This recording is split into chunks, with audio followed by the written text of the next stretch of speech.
Hot off the press, the Pac-12 Network football schedule for the 2021 season, and you are looking at week 1. We're kicking things off with Weber State and Utah, followed by Southern Utah and ASU on Thursday, September 2nd. Looking forward to all of these matchups and just to get things going. By the way, 36 football games on the Pac-12 Networks this fall. That is welcome, given what happened last year. Yeah, we're going to have some busy folks here. Speaking of busy, get your sleep on September 17th, because September 18th, kicking off at 10 a.m., 7 games in week 3 on the Pac-12 Networks. That is going to be a busy one for our Pac-12 Networks crew. Evan Moore, Ashley Adamson in studio, Yogi Roth in LA to break it down. All right, so Evan, I'm going to start with you. When you look at that week 3 or those first 2 week schedules, what jumps out? Well, I'll tell you what, in week 1, I am fired up to get a look at some quarterbacks for contenders in this conference, right? Utah, we talked about the uncertainty at quarterback. Charlie Brewer or Cam Rising. We're going to look at him in week 1 on our network when Weber State comes to town to play Utah. Also, Fresno State coming to town to play Oregon.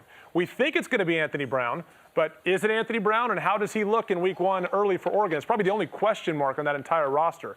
And then week 2, San Diego State comes to Arizona. We see the Jedd Fisch era unleashed, right? We've seen so much excitement this offseason.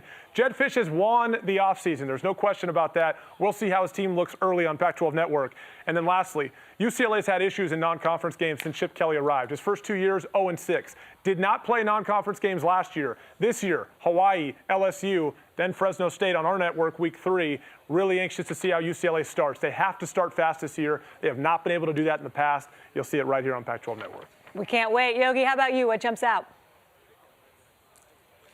Yeah, I agree with that Evan said. I mean, for me, I immediately go to the Thursday night game because football will be back, Ash, and we presume fans will be in the stands.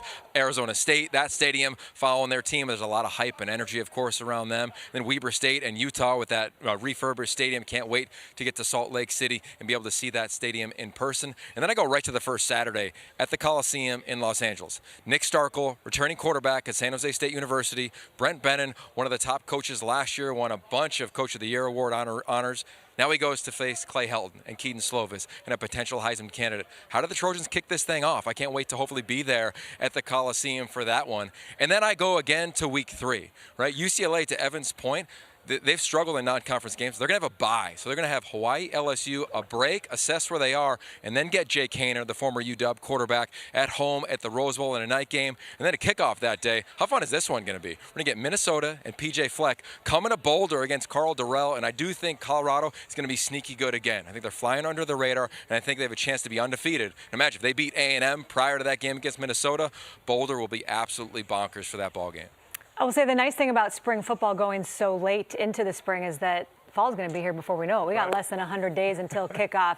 Yogi, great stuff. Evan, great stuff. I know you're both excited to go put your white pants on since it's Memorial Day weekend. So enjoy the holiday weekend. And for the full TV schedule, head to pac-12.com.